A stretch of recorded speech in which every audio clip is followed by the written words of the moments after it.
Hello दोस्तों, स्वागत है आपका नई क्लास में नए टॉपिक के साथ में। आज हम समझने वाले हैं जो वृत्ताकार धारावाहिक कुंडली के केंद्र पर उत्पन्न चुंबकीय क्षेत्र है उसका व्यंजक क्या होगा, उसकी डेरिवेशन को आज हम समझने वाले हैं। ठीक है, बिल्कुल इजी वे में आपको समझाऊंगा। तो देखो क्या होता है वृत्ताकार धारावाहिक कुंडली के केंद्र पर उत्पन्न चुंबकीय क्षेत्र। तो समझो इस चीज को कैसे करोगे सॉल्व। देखो सबसे पहले तो ये देखो, जो आपका हमने एक तार लेंगे, इसमें क्या लेंगे, एक तार लेंगे और उस तार किसी तार है आपका, ये आपका क्या है, एक तार है। इस तार को हम कुंडली के समान ऐसे मोड़ लें। कैसे मोड़ लें, कुंडली के समान वृत्ताकार मोड़ लें, ऐसे वृत्ताकार मोड़ेंगे तार को। ठीक है, अब देखो कैसे मोड़ेंगे। जैसे कि मान लो यहाँ पर कोई एक ऐसा तार था, उस तार को मैंने मोड़ दिया, कुंडली के समान गोल घुमा दिया। तो कैसे घुमाएंगे गोल, तो देखो यहाँ पर बिल्कुल इजी वे में, अगर चित्र समझ में आ गया तो डेरिवेशन तो बिल्कुल आसान है। ऐसे करके हमने तार को मोड़ दिया। ठीक है, तार को क्या कर दिया हमने, ऐसे करके मोड़ दिया। अब यहाँ पर मान लेते हैं, क्या मान लेते हैं, इसके एक सिरे से धारा आ रही है और एक सिरे से धारा जा रही है। ठीक है, यहाँ से धारा आई जा रही है और यहाँ से धारा आई आ रही है। ठीक है ना, और हम इसका जो केंद्र है, अब इसका कोई केंद्र होगा, केंद्र तो बनेगा, तो हम इसके केंद्र से कितनी त्रिज्या मान लेते हैं, r त्रिज्या मान लेते हैं और केंद्र को बिंदु O नाम दे देते हैं। अब हम क्या करेंगे, कोई एक अल्पांश लंबाई लेंगे। जैसे कि मैं यहाँ पर एक अल्पांश लंबाई AB मान लेता हूँ, AB मैं मान लेता हूं अल्पांश लंबाई AB है। ठीक है, इस अल्पांश लंबाई AB है, इसको ये लंबाई क्या है, DL लंबाई है। जब भी अल्पांश की बात करते हैं, अल्प की बात करते हैं, थोड़े की बात करते हैं, कम की बात करते हैं, तो वहां पर D लगा देते हैं। अरे अगर चुंबकीय क्षेत्र होता है पूरे के लिए तो B से दर्शाते हैं, अगर किसी अल्प जगह के लिए होता है, कम चुंबकीय क्षेत्र होता है, तो उसको हम dV से दर्शाते हैं। ठीक है ना, उसी प्रकार से लंबाई के लिए भी होता है। तो वहां पर मैंने DL लिख दिया क्योंकि थोड़ी लंबाई ली है हमने। ठीक है, अब जो हमने लंबाई ली है इसके कारण किस यही यहाँ पर मान लो क्या उत्पन्न होगा, आपका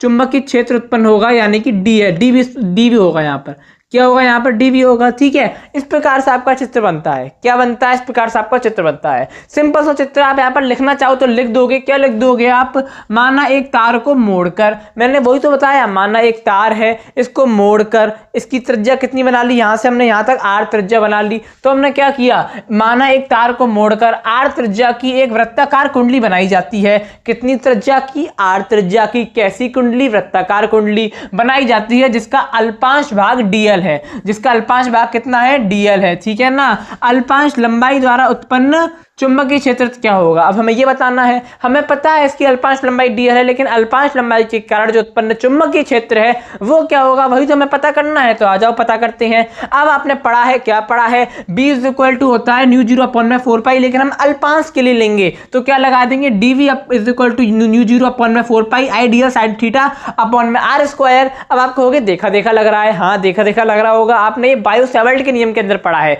मेरी बात को ध्यान से सुनना, फिजिक्स की प्लेलिस्ट में जो जो आपको करवाया जा रहा है वो करते जाना है। कोई भी अटरम सटरम के चक्कर में नहीं पढ़ना है। मैं आपको खुले साफ शब्दों में बता दूं, जो जो फिजिक्स की प्लेलिस्ट में आ रहा है very very very most important है। एंड के टाइम जब आएंगे पेपरों के, कहूंगा मैं आपसे, यही आपसे कहूंगा कि फिजिक्स की प्लेलिस्ट को डे 1 से देखना चालू करो, लास्ट तक देखो। 70 में 70 नंबर का पेपर ना फंसे तो बताना। सब कुछ कराया जा रहा है प्लेलिस्ट में, बिल्कुल ईजी वे में आपको समझाया जा रहा है। छोटे से छोटे टॉपिक को भी समझाया जा रहा है, साथ ही साथ में बड़े टॉपिक को भी थोड़ा इजी लैंग्वेज में करके आपको समझाया जा रहा है। ये आपको ध्यान रखने की आवश्यकता है। ठीक है, अब देखो, अब यहाँ पर जो आपका यहाँ पर जो आपने यहाँ पर क्या बनेगा, ये बनेगा 90 डिग्री का कोण बनेगा। ठीक है, ये भी आपको देख लेना है कितना कोण बनना है, 90 डिग्री का कोण बनना है। तो यहाँ पर हम कह सकते हैं जो थीटा की वैल्यू है वो कितनी है, 90 डिग्री है, और 90 डिग्री का मतलब 1 है। ठीक है, तो हम यहाँ पर कह सकते हैं DV = μ0/4π IDL sin 0 कह सकते हैं, और एक तरह से हम इसको यहाँ से हटा सकते हैं। तो यहाँ से जब इसको हटा देंगे तो क्या हो जाएगा,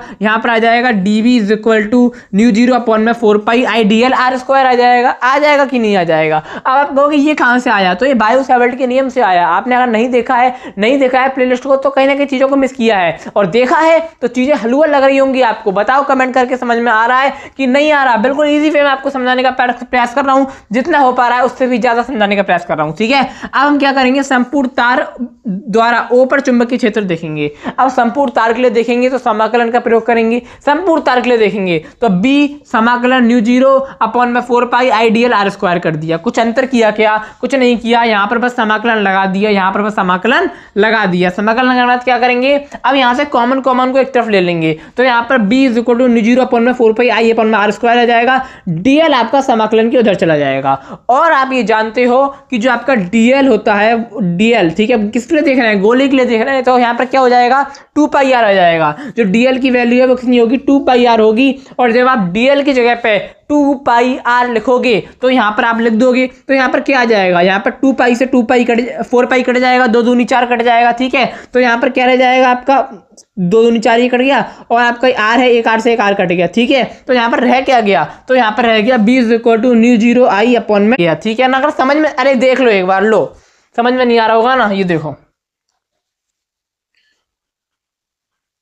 ये देखो, ये देखो, ये देखो, ये देखो, यहाँ पर पूरा ही समझा देता हूँ, ठीक है, कोई दिक्कत की बात नहीं, अच्छी से समझ में आ जाएगा, समझ में आना चाहिए। बस अब देखो यहाँ पर क्या किया हमने, b इज इक्वल टू करा, b is equal to mu zero mu naught, ठीक है, अपॉन में 4 पाई, यहाँ पर आई अपॉन में आर स्क्वायर इंटू कर देंगे, डीएल की जगह पे क्या आएगा, 2 पाई आर आएगा, तो 2 पाई आर कर दिया। अब यहाँ पर क्या कट रहा है, तो देखो यहाँ पर 2 पाई से 4 पाई कट गया, 2 दूनी 4, ठीक है ना। और यहाँ पर क्या कट गया, एक आर से एक आर कट गया, तो रह क्या गया, b is equal to mu zero I upon में क्या रहेगा यहाँ पर। अब यहाँ देखो, यहाँ पर क्या आ जाएगा, 2 आर आ जाएगा, क्योंकि 2 ही तो आर रहेगा यहाँ पर। तो यहाँ पर इस प्रकार से आपका व्यंजक सिद्ध हो जाएगा, प्रूव हो जाएगा। तो बताओ कितना कठिन है ये, बताओ कितना कठिन है? कुछ भी कठिन नहीं है, फिजिक्स बहुत आसान है। बस आपको लगातार समझने का प्रयास करना है, अपने आप को फिजिक्स को समय देना है। समय नहीं दोगे तो कठिन लगेगी, सीधी सी बात है। अगर मान लोगे तो हार है, लेकिन अगर ठान लिया तो जीत ही जीत है। आपको इस बात को समझना होगा, आपको लगना होगा, एक बार लग के देखो, एक बार मजा आएगा, मेहनत करके देखो, मजा आएगा, ठीक है। आशा करता हूँ कि आपको समझ में आ गया होगा। अब मैं आपको एक और नई क्लास में नए टॉपिक के साथ में, तब तक के लिए जय हिंद, जय भारत।